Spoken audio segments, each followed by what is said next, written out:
Moon mission Chandrayaan-3 इस समय चांद की यात्रा पर है। चांद की ऑर्बिट में चक्कर लगा रहा है।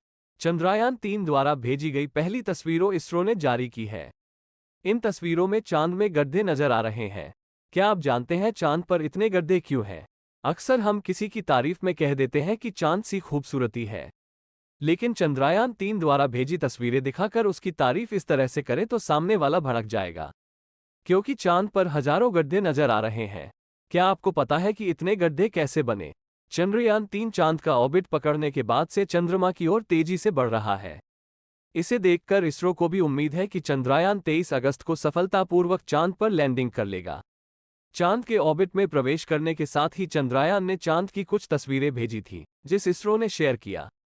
इस तस्वीर में चांद पर बड़े बड़े गड्ढे नजर आ रहे हैं। आमतौर पर चांद की खूबसूरती की मिसाल दी जाती है। कई फिल्मी गानों, शायरी, कविताओं में चांद की खूबसूरती का जिक्र किया गया है। ऐसे में चांद की गड्ढे वाली तस्वीर को देखकर कुछ तो ख्याल आपके भी मन में आया होगा। आइए आपको बताते हैं चांद पर आखिर इतने गड्ढे क्यों हैं।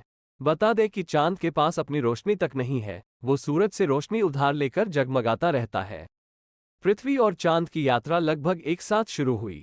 तकरीबन 450 करोड़ साल पहले यात्रा शुरू करने के बाद आज तक दोनों पर लगातार अंतरिक्ष से आने वाले पत्थर, उल्कापिंड गिरते रहे हैं। इन्हीं पत्थर और उल्कापिंड के कारण यहाँ गड्ढे बने हैं और बन रहे हैं। इन्हें दूसरे शब्दों में इम्पैक्ट क्रेटर भी कहा जाता है। पृथ्वी पर अभी तक ऐसे 180 इम्पैक्ट क्रेटर की खोज की जा चुकी है।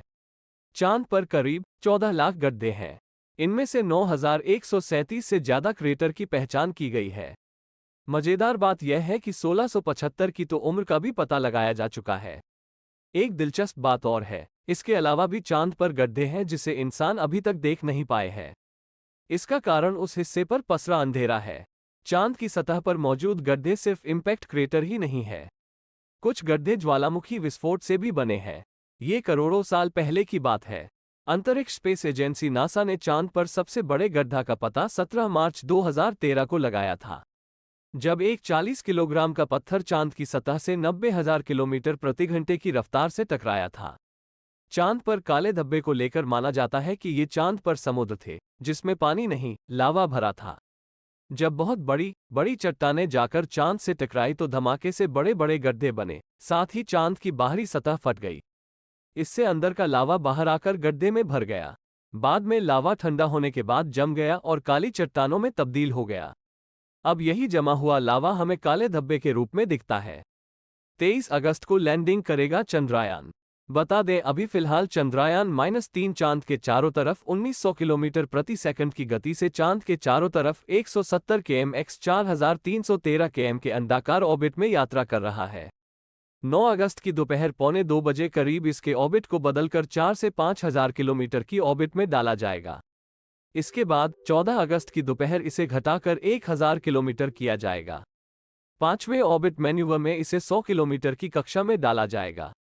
17 अगस्त को प्रोपल्शन और लैंडर मॉड्यूल अलग होंगे और 18 से 20 अगस्त के बीच डीऑर्बिटिंग होगी।